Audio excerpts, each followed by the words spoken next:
There you go, everyone. As you settle in, to all of our friends online, I just want to read a couple of comments here. I hope you had a nice lunch at home, got to go for a little bit of a walk and stretch the legs. Andrea Cherner has said, on behalf of the many volunteers and land managers around Australia, thank you so much for making this conference available online and for free. Yeah, well, that's a big call out to the organisers for that one. Kim Thompson said, I'm so excited to be watching this conference. So wish I was there.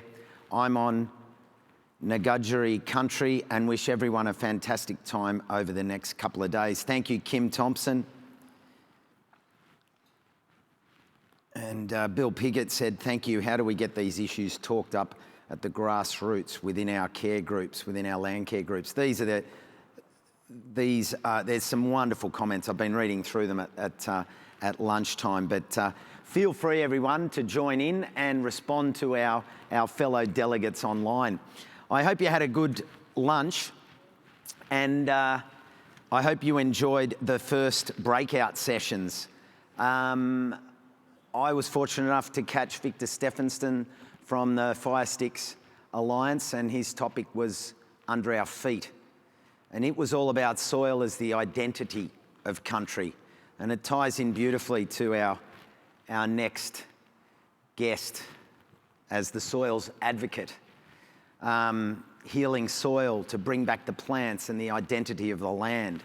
That our country has had soft feet roaming the land for so long.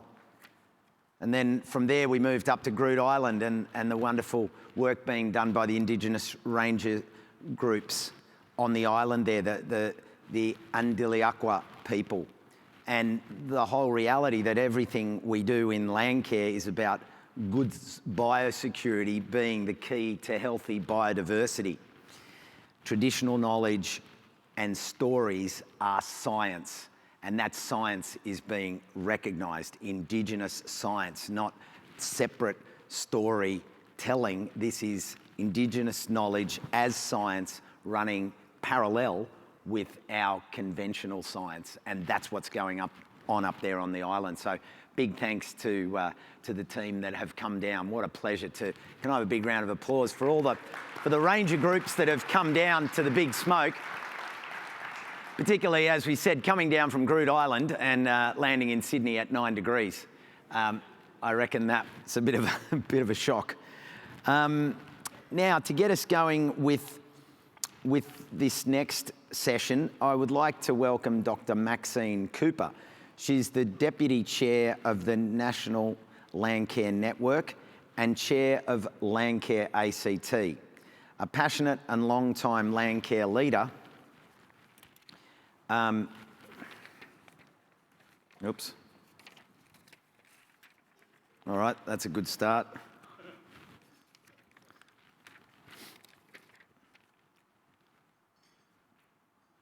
Okay, my pages have gone haywire. Passionate and knowledgeable Landcare leader. That's a good point to stop.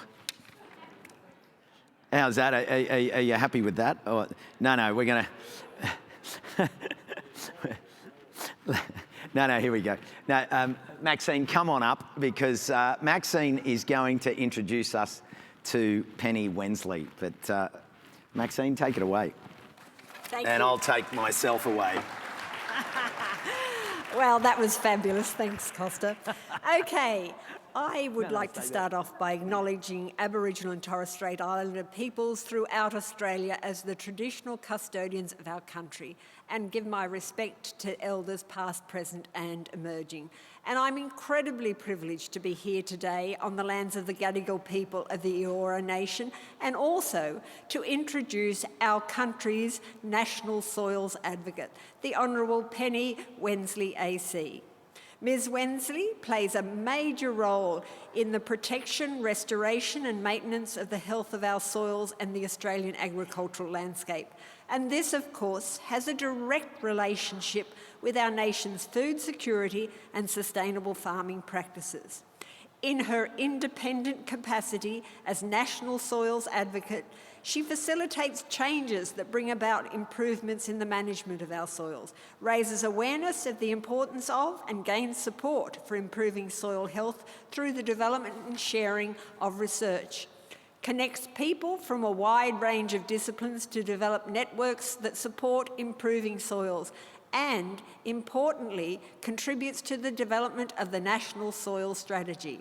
Not only does Ms. Wensley support our nation, she also has a global outreach as an advocate for healthier soils across our globe. In addition, Ms. Wensley's role as National Soils Advocate, she is patron of the Cooperative Research Centre for High Performance Soils, patron of Soil Science Australia, chairman of the Great Barrier Reef Advisory Committee, and Honorary Fellow of the Environment Institute of Australia in New Zealand. When State Governor of Queensland, Ms. Wensley was State Patron of Queensland Water and Landcarers. Now, her strong support of community groups such as many of us as Landcarers and others involved in caring for the environment is absolutely evident in all her work. It's also her work fundamental for our achievements. So thank you very much, Ms. Wensley, for all what you're doing, and a huge welcome, please.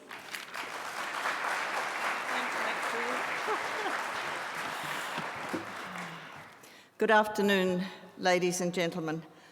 I join others in acknowledging the traditional owners and custodians of the lands where we're meeting here in Sydney, the Gadigal people, but also of all the traditional owners and custodians of the lands and waters of those who are joining us from all around Australia.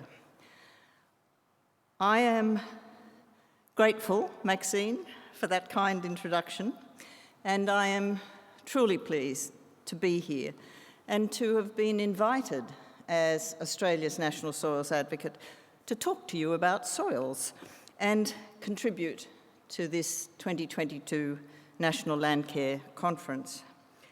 My association with Landcare goes back more than 3 decades, to the early 1990s when I was Australia's Ambassador for the Environment, dealing with something called the UNCED process, spelt UNCED, UN Conference for Environment and Development, not non-verbal, which produced Agenda 21 and the 3 landmark UN conventions, environment conventions, on climate change, biodiversity, and desertification.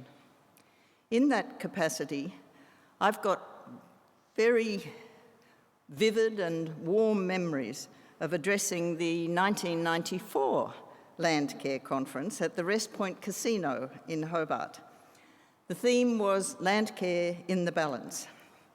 In fact, I've still got and still wear the conference sweatshirt, and I was really tempted to wear it here today.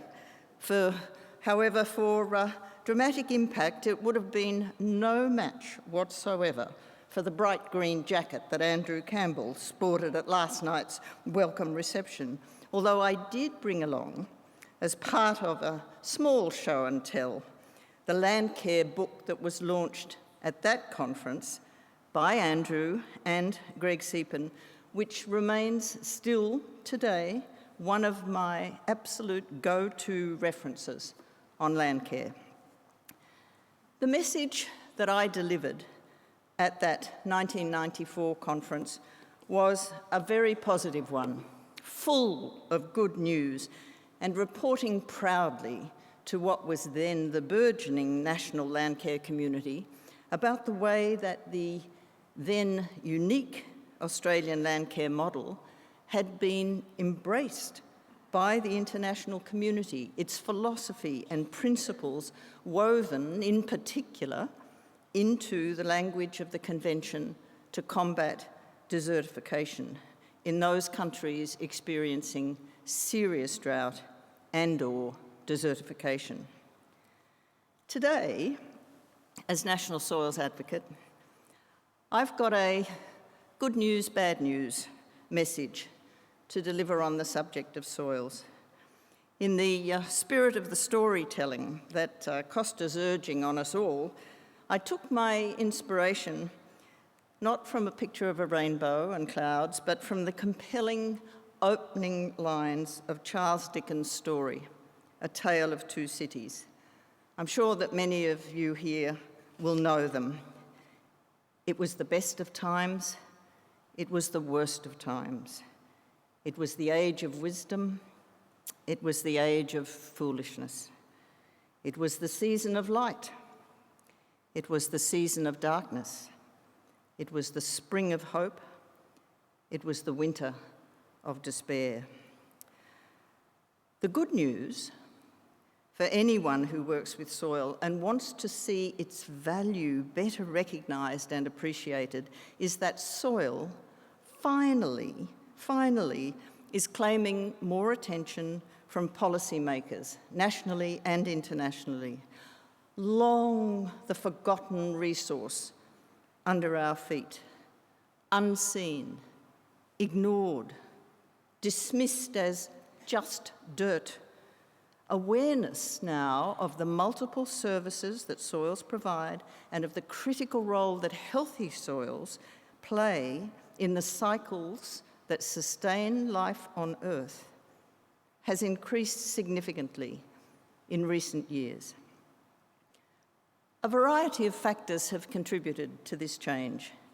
Advocacy has certainly played an important part, led here in Australia, in addition to my own office of the National Soils Advocate, by a range of soil-focused organisations and agencies, including Soil Science Australia, the Soil CRC, in fact, an increasing number of universities, and importantly, a number of not-for-profit organisations, most notably Soils for Life and the Malone Institute, both of them dedicated to the task of regenerating Australia's soils and landscapes. Overseas, beyond the Global Union of Soil Scientists, it's called the International Union of Soil Scientists, and some active national and regional organisations, for example, the Soil Institute in the United States and the Living Soils of the Americas program, involving all the countries of Latin America and the Caribbean. The advocacy charge, has been led by the Global Soil Partnership. Founded in 2012 and hosted by the FAO, this collaborative network, which is unusually open to governments, regional organisations, institutions and individuals. I'm an independent partner, for example, as is our CSIRO, and interestingly, when I checked it out, the Landcare Network, Soil Landcare Network of New Zealand also belongs, so Landcare, take note. But this organisation is something that is playing a really pivotal role. It has two key objectives: to position soils on the global agenda. As many of you know, I was a diplomat for 40 years, and everything in diplomacy and influencing policy is about positioning yourself effectively to influence the policy process. So, two key goals: to position soils in the global agenda and promote sustainable soil management. It is a really active, flourishing network doing a great job of awareness raising. But the essential drivers of the greater attention being paid to soil that have made it a higher priority for policymakers in Australia and elsewhere are the multiple pressures, concerns and challenges that Mark Howden talked about in his keynote opening address this morning, linked predominantly but not exclusively to our changing climate, and also to the dawning realisation by governments that paying more attention to soil is not an optional add-on, but a necessity, a fundamental part of addressing these challenges. The nexus between healthy soil and agriculture, productivity and food supply has long been understood and accepted. I think it's fair to say that until quite recently, at least for policymakers, it has dominated thinking about soils and soil management. And I venture to suggest our national narrative about soils. But what the UN now refers to as the climate emergency has changed, is changing this. No longer is soil seen only through the prism of agriculture. Its role in the soil-water-atmosphere equation, in regulating climate, in storing and releasing carbon, is becoming much better understood and debated, as is the possibility of managing soil to meet emissions reductions targets. Hence, the surge of interest in soil carbon and carbon management in Australia and elsewhere, of which all of you will be well aware.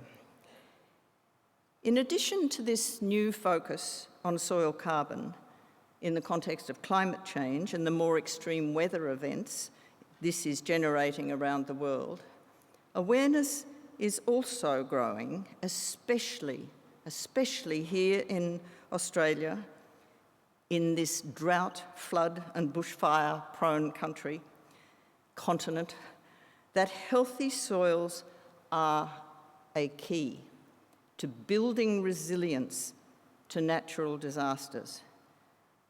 And in the wake of the COVID pandemic, attention is beginning to focus, although not sufficiently yet from my viewpoint, on the connection between soil health and human health. Healthy soils, healthy people, healthy planets. All these factors contributed to the decision that Australia should develop a national soil strategy.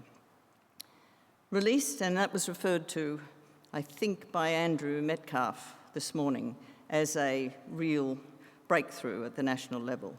Released in May 2021, endorsed, very importantly, by all jurisdictions, every single state and territory, and that's a first.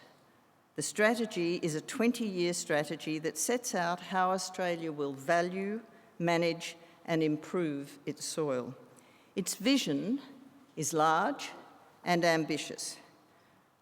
That, and I quote, Australia's soil is recognised and valued as a key national asset by all stakeholders, that it is better understood and sustainably managed to benefit and secure our environment, our economy, our food, our infrastructure, our health, biodiversity, and our communities, now and in the future. It's a very readable thing. I commend it absolutely to you. Very attractive book, and I think you should have it by your bedside and just dip into it and look at some of these case studies. It truly is very readable. It has 3 key goals, and this is of high relevance to many of you. Number 1, prioritise soil health. Number 2, empower soil innovation and stewards, and we've been hearing a lot about that empowerment over the last night and today. And thirdly, strengthen soil knowledge and capability. Now, that vision and these goals and objectives are all very pleasing, good words, and they're certainly a part of my Good News for Soils story, but the effort of implementing this strategy, of turning these good words, those 3 goals and 12 objectives set out in the strategy into concrete, practical action, still lies, essentially, before us. Work is now underway on a national action plan for its implementation, again involving all states and territories, So watch this space for further news. Another part of the good news of the best of times in the last couple of years for soils in Australia at the national level was the decision to make the position of a national soils advocate a permanent one. This position is a world first. It's still unique, although there are a number of other countries who are very interested in it and are considering following Australia's example, notably Canada and the UK. The other development at the national level has been the establishment of several parliamentary friends groups, all of them focused on soil and land management. The first was the Parliamentary Friends of Regenerative Agriculture, launched in November 2020 on World Agriculture Day.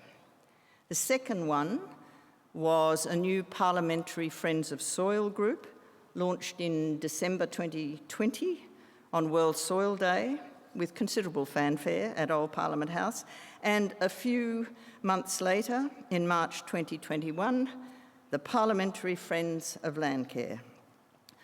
I attach high importance to these bipartisan groups, and given their complementary goals and similar purpose, I'm going to be doing my utmost as National Soils Advocate to encourage them to work together as much as possible to help drive soils even higher up the policy agenda. The need to do that brings me to the bad news, worst of times aspect of my presentation, most specifically to the assessment in the latest State of the Environment report, about which we're going to be hearing more at this conference, including from one of its three lead authors, Dr. Ian Creswell, of the state of Australia's soils. Australia's ancient soils rank among the most nutrient poor in the world. They have suffered degradation essentially since the time of European settlement in 1788, which saw rapid, broad-scale land clearing and the introduction of farming practices not well suited to Australia's environment. On our journey to become the sophisticated agricultural powerhouse that Australia is today, mistakes were made, including inappropriate land clearing and misguided assumptions about the capacity of our soils to withstand and support long-term intensive agricultural practices. And now, despite many years of research, 36 years of land care, and a series of soil conservation programs, despite a high level of will by many farmers and land managers to do better through the adoption of better practices, and despite the growing awareness of the value of soil that I've described, the recently released State of Environment report painted a truly grim picture. Our soils are in trouble. They're assessed as poor and deteriorating, leaving what our new Minister for the Environment, Tanya Plibersek, described in her address to the National Press Club, which I expect many of you saw, our soils with a diminished ability to regenerate and support life. Stark words. The reasons are many, but paradoxically, perhaps, given that climate change has been one thing that has helped to drive soils up the policy agenda, its impacts present serious threats to our soils and to soils worldwide. Most obviously, with extreme weather events, the new normal, climate change will affect soil erosion patterns caused by both wind and water. We can expect more dust storms, more desertification, more soil contamination, and I heard one reference to that, I think, earlier this morning, and greater sediment loads in our rivers. It's a troubling picture. Equally worrying is the way that the change to hotter and drier climates, and you all saw that truly dramatic map with the reds and the oranges and those tiny little patches of blue, the way that the change to hotter and drier climates is changing how carbon cycles through the environment and the soil, and affecting the ability of the soil to hold soil organic carbon. The soil aficionados and the gardeners among you, Costa included, know that soil organic carbon is a key indicator of soil health, associated with many critical soil functions and attributes: nutrient availability, high biological activity, soil physical structure, water holding capacity, and aeration. And all of you will know and understand just how serious it is that soil organic carbon is declining almost universally. Without remediation, this decline will continue. But remediation is possible. The State of Environment report recognised this in its statement that, quote, "Immediate action with innovative management and collaboration can turn things round." Which brings me back to Dickens and finally to Landcare. In particular, to the reference in the opening paragraph in The Tale of Two Cities to the spring of hope. For me, and clearly for many others here today, Landcare is one of the reasons for hope and will be an important part, must be an important part of the collaborative effort needed to turn things round. It has proved itself a powerful force in the past, and as we've heard so many people comment last night and this morning, it is needed now more than ever to shape the future. Mark Howden said this morning that the future is ours to choose. He also said that soil is a big part of solving the problems that humanity faces.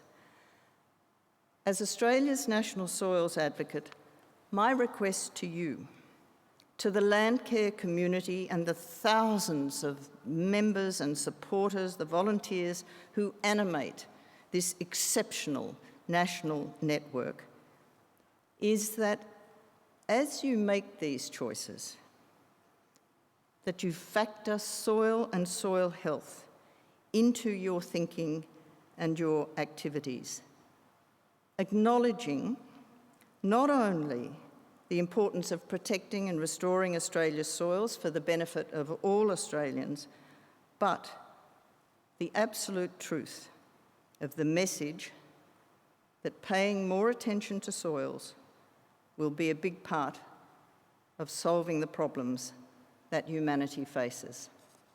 Thank you.